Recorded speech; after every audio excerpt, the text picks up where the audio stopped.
Eleven22, welcome back to Relate. This weekend, Pastor Joby laid out what it looks like for faithfulness and fidelity to be the foundation of your marriage. Last week, we got to hear from Elder Rusty and his wife Amy on growing old in love. And today we have another one of our incredible elders, Glenn and his wife Joy.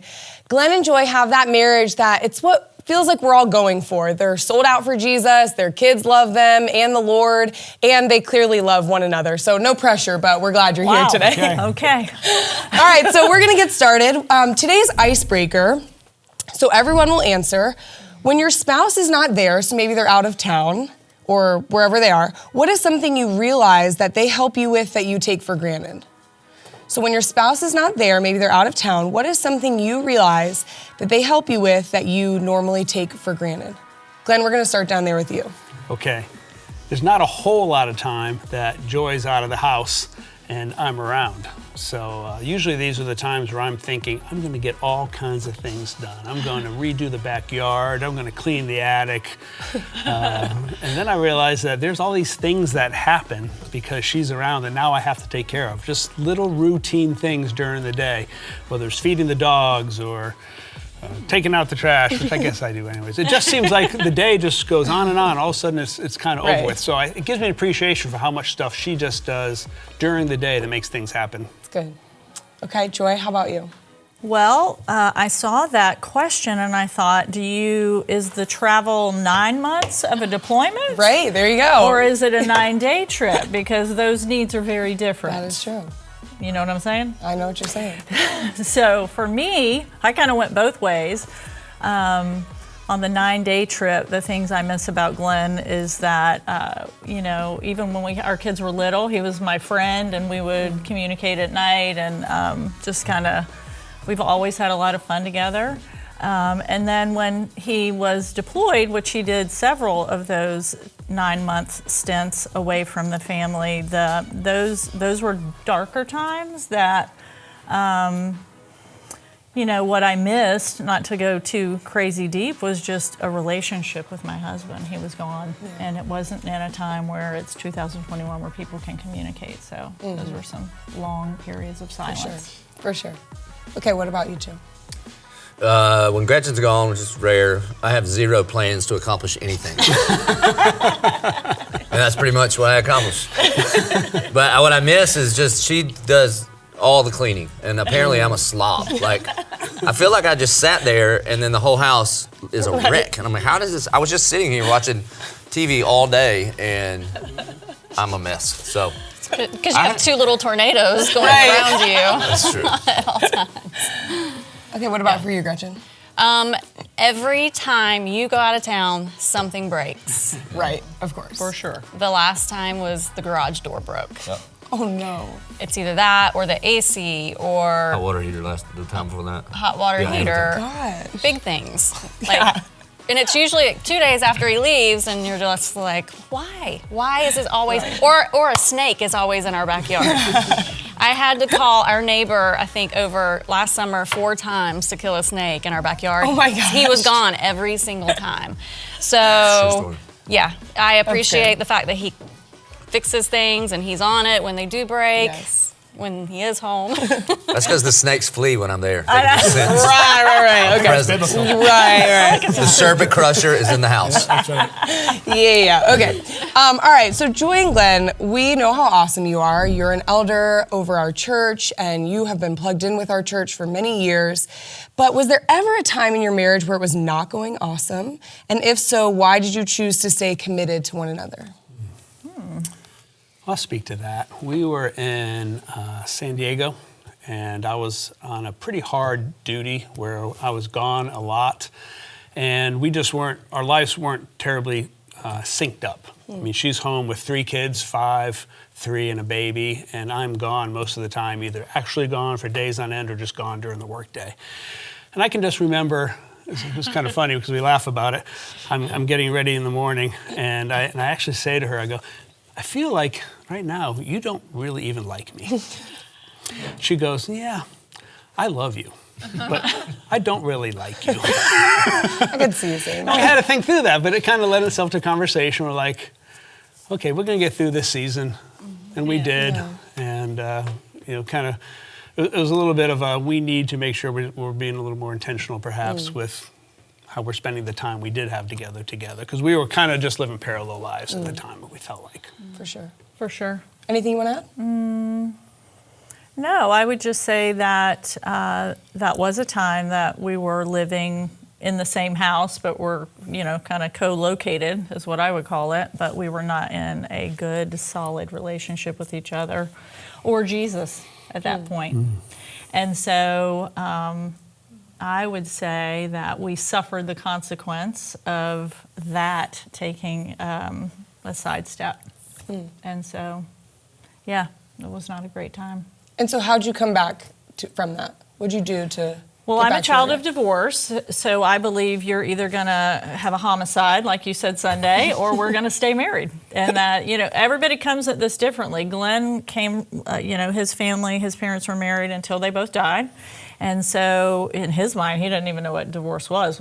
But for me, when I went into this marriage, I thought, I will never do that, no matter what it takes. And so people respond to divorces of parents in different ways, but for me, that was like, we're going to figure this out. It might be high, it might be low, but I'm not repeating that cycle. Yeah. I think we were probably mature enough too to know that we're not in a great place right now, but it's a season, and we're just going to do our best to stay as connected as we can and press on. And it wasn't too much longer, and that season ended, and we were able to spend a little more time together. Yeah.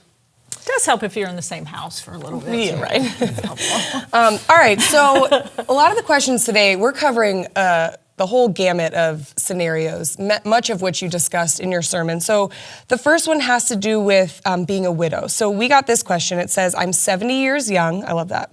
I'm 70 years young, unexpected widow of 15 months. My husband and I were married 34 years, and I miss him so very much, especially during this series. My grief counselor said I'm at a good place in my life, and I owe that to surrendering my life to Jesus and faithfully listening daily to old sermons. I pray every day asking God to guide me on what to do next with my life. We were supposed to grow old together. So, Pastor Joby, we'll start with you. What do you do when death actually parts you? You cry a lot. I mean, that's so sad, like when I read that, it's just that my heart just goes out for the person that sent that in. And God gave us emotions to navigate life. And so there's nothing wrong with being sad. I know it's not fun, but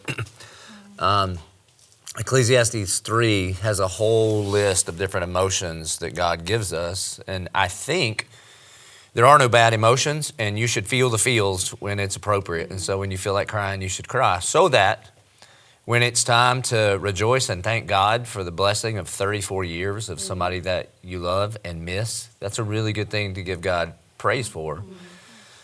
And then the Bible says that God has a special place in his heart for the widow. So just know that the Spirit of God will comfort you. And then also Paul, he's talking about it really on the front end about being single, but he does say that when you get married, you divide your potential in half. And as a married person, you can't do nearly as much for the kingdom of God as you can as a single. So maybe one of the things that you should pray through is to figure out maybe God has something in store for you in the church or in the kingdom that you didn't have time for when you were married. It's really good. Joy, anything you could add to that? Encourage this woman who's kind of looking at her second season of life, wondering what to do? I read that, and of course I cried. I'm a crier. But that's how it is. But no, first I want to say to whoever that was, I'm sorry. I mean, that's heavy. And that I agree with exactly and my thoughts were exactly what Pastor Joby just said, is that it's time to dig in and see what the Lord has and surround yourself with people that are going to encourage you in that way. I mean, get in the herd, so to speak. Don't, the enemy will trick you. He'll say, oh, well, now I don't have a husband. I can't go to dinner with my friends that are still married or whatever. He wants to isolate us. That's like step one. So I would just encourage her to not get isolated and get with some good ladies that can encourage her. Yes. That's so good. Pastor Joby, we'll have you answer this. This question is not about joining our lives together. It's about God's law versus man's law. Is it possible to marry with a biblical ceremony and not have the legal documentation? No. Unless you're Braveheart. Tell us more. So Great movie. It was a great movie. So the fact that the question was asked that man's law is somehow opposed to or versus God's law is the opposite of what Romans chapter 13 says. And Romans chapter 13 says that God has instituted these laws to enact his will. And the reason I said Braveheart, unless you were in some sort of tyrannical governmental situation where you put your spouse at harm if you legally married, then they got married secretly in the woods for that reason. I think God might be okay with that kind of thing. But man, that is not what we're talking about here in America. Mm-hmm. What we're talking about is, listen, when you get married, you're becoming one. That means same address, same bank account, same bedroom, same name, and that includes legally getting married. There's always something behind that question, man. I don't know what it is, but there's some like, I want my cake and eat it too thing going on there that people are, that is different than I'm giving all of me to all of you, and I'm also receiving from me all of who you are, all the benefits, all the love, and all the baggage and all the debt and all the, you don't get alimony, whatever that thing is that people are trying to like get around. There's no like, we're married in our heart. That's not a thing. It's, we are married in all the ways, and legally is one of those. You look like you have some thoughts I would love you to share. Yeah, girl. No, I think it's interesting that you said that. What would be the reason to not get legally married? You're right. There's something. There's a lot behind that question. Yeah, for sure. So. It's definitely an exit plan, I think. I think that's just an exit plan. Yeah. Easy exit plan.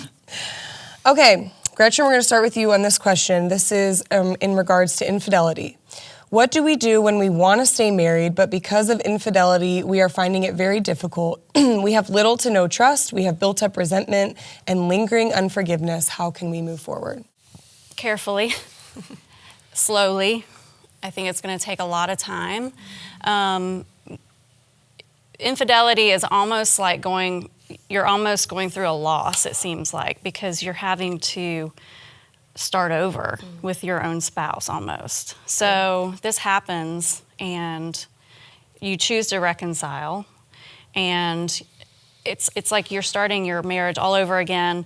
The trust, even your whole relationship, trust first, and that takes the longest time. So I think that honestly, it's going to take time, it's going to take counseling, and if you're not in counseling, you need to get in counseling, and you need to listen to each other, and you need to forgive whoever wronged you, and you need to seek the Lord first. That's good. In the entire thing, if you're not seeking the Lord, it probably won't work out. Yeah. Glenn, any thoughts you could share? What advice did you have for the husband trying to lead through this in a marriage? Yeah. First of all, that was really, really well said. I agree with that, Gretchen. I think for the husband, there's going to have to be a humility that he hasn't offered to his wife before. This action is probably a secondary action to an issue of pride, to an issue of I want, I deserve, I need. There's a significant betrayal of trust. There's a lot of work to do, but I think it's going to start. And I appreciate in the question that they said we want to make this marriage work. So if you want to make this marriage work, you are going to have to humble yourself before the Lord. You're going to have to humble yourself before your wife and begin to rebuild and try to figure out together, how did we get to that place? How did I, the adulterer, get to that place? But you have to humble yourself. Yeah, that's really good. Okay, our next question is from a woman who had an almost 37-year marriage and is feeling like it's dead. She says, during our younger years, we stuck it together just for the kids, and now for the grandkids. We know marriage is a covenant, and all our lives we didn't think we could get out of it, so we stuck it out. However, the real question is there an escape clause if it is absolutely 100% mutual? I know we hear from your teaching that if the tomb is empty, anything is possible, but we are two worn out, tired, middle-aged people with feeling like no hope for more than anything of a meh sort of relationship. So sad, man. Some of these questions are like the worst. Listen. Wow, we got the downer week, didn't we? The short answer is no, there's not an escape clause. Because what are you trying to escape from? That our love should not grow old and tired. The Bible says that God is love, and He doesn't grow old and tired. Right. That our relationship with Him is supposed to grow in knowledge and depth of insight. And that's what's supposed to happen in our marriage, too. But even if it doesn't, And even if you don't like each other, you're looking through this filter of my covenant is about how this person makes me feel, you know? And nowhere in the Bible does the Bible talk about love that way, that this couple should just love each other. And I'm not talking about hearts and candies. I'm talking about be patient and kind. Just do 1 Corinthians 13, serve one another. And then watch what happens. Maybe you will rebuild a friendship, but regardless, you'll be faithful unto the Lord, serving one another until you die. And that's what you do. Now, you could choose to try to stack some logs back up on that fire that at some point was there, and maybe the Spirit of God will blow on it, and it'll. I've seen crazier things happen for sure, right? That's right. I mean, surely if the couple that sent the previous question can make it, That's right. then you two that are just kind of bored and tired. And then also remember what Jesus said to you if you're tired? He says, come to me, all who are weary and heavy burden, and he would give you rest for your soul. So it's come to Jesus and it's start loving, love like as in a verb, loving one another. That's good. Joy, anything you can add? Well, I will say we have our 35th wedding anniversary Monday. Nice. So, Congrats. Love Thank that. you. It's awesome. I'll be at the retreat center. Perfect. Which is awesome, actually. In all seriousness, I was thinking about, we have actually a lot of friends that are in that season, and those are kind of questions actually I get more regularly than you'd probably think. And so, for Glenn and I, we looked at this season of life as an opportunity for us to dig in and really serve the Lord. And when you do that and you see your husband doing that, it gets fun. Like, you get excited because you got the same thing going on. And I would say if you want to, light the fire a little bit, no joke, in all seriousness, start serving the Lord and quit serving yourself. And when you do that, you will find new, exciting ways. And I also would say, on a practical way, just because you've done it that way for 37 years, figure out a new way to do it. Get excited. There's a whole world out there, and people and relationships, and this should be an opportunity where you go, hey, guess what? The kids are gone. We can have a date day. We don't have to, there's no carpool there. I mean, if you look at it from opportunity rather than, oh my gosh, I've given my whole life to my children. Well, bad on you for doing that, I would say. And if you're doing that, stop. That's a whole nother sermon. But I'm not the preacher. Okay, let's preach. You're good. You go for it. Is that, though, invest in each other along the way, and that probably won't happen. But at the end of the day, if you are serving self and not Jesus, that is just what's going to happen. Gretchen, can you speak a little to those that are in the midst of the kid season where it feels like maybe that could be pulling you away from marriage and that temptation to focus all your efforts on your kids? Can you speak to that a little? Yeah, because I don't understand the question that we just had, because from the beginning, we have always said our marriage comes first. Our marriage comes even before our kids. And I know some people go, oh, that's a terrible thing to say. But if your marriage doesn't come first, your relationship with your kids, it's always going to struggle. And so we have always said we come first, and our marriage comes first. And you're not going to give up on your kids. You don't want an escape clause from your kids, right? Or your grandchildren. So why would you want that from your spouse? When you get married, you're married for life, and that's what God ordained, and that's what He wants for us. Yeah, that's really good. So, I think that from the beginning, if people are in that time in their life where they have little ones, you got to take time for your marriage. And if you don't, something that Rebecca said last 2 weeks ago or whenever it was, something that she said was, if you don't deal with the problems now, you're going to find yourself 20, 30 years from now with a hill of problems that you don't know what to do with. And it sounds like that could be the issue there. Right. It's just that they've not ever dealt with it. So, For sure. gotta deal with it when the kids are little, and let the kids see you put your marriage first. Yeah, that's good. That's very true. Okay, so our closing question on a bit of a lighter note to leaves everyone with some encouragement. Okay. Okay, so aside from your relationship with Jesus, no Jesus juking here, what are 1 or 2 words that describe the most important thing about your marriage? So when you're dead and gone, what is one thing you want people to say about your marriage? We'll start down here. That we put each other first. See, previous answer. Yeah, I mean, that I want people to say that they saw how much he loved me, and that I loved him, and that hopefully, in turn, our family, however many grandchildren or whatever that is, see the fact that it all started with the love that we had for each other. That's awesome. How do you talk about it?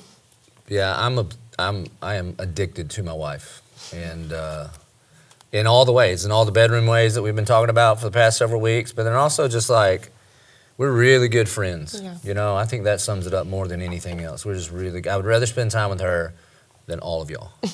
and that's just true. We have a lot of fun together. Yeah, it's awesome. Okay, what about you guys? I think the same, that we were committed and we had a lot of fun along the way, and we enjoyed our life here on this earth together. And then when it wasn't so fun, we stayed the course, because it's not always fun. That's right. So I think also practically, we are intentional about being kind to one another. And my hope is that our kids and grandkids will see that. We honor each other. And, it's a harsh world out there with the way that people act and talk to each other. And inside our house, we're kind to each other. It's really good. Well, thank you guys so much. I would say as a still pretty newly married. How long? Is it? Like 2.5 years now. Oh, big time. We go with the You're halves going the because it gives us halves more still, street cred. But I would just say thank you. Like, I look at both of your marriages and I want it. And so all of these answers and even all of the heavy questions, it really helps so many people because you have what all of us want. And so when we get to hear your wisdom, it just means so much. So thank you. And for those of you at home, if you've heard anything today and are thinking that you'd love to do something to work on your marriage, we have some resources to help you grow and cultivate your marriage. You can check out coe22.com/resources and click the marriage button, and you'll see a list of books and podcasts and workbooks, all the things to get you going. So thank you for tuning in with us today. Next week, we will be back for our final Relate episode, which is crazy.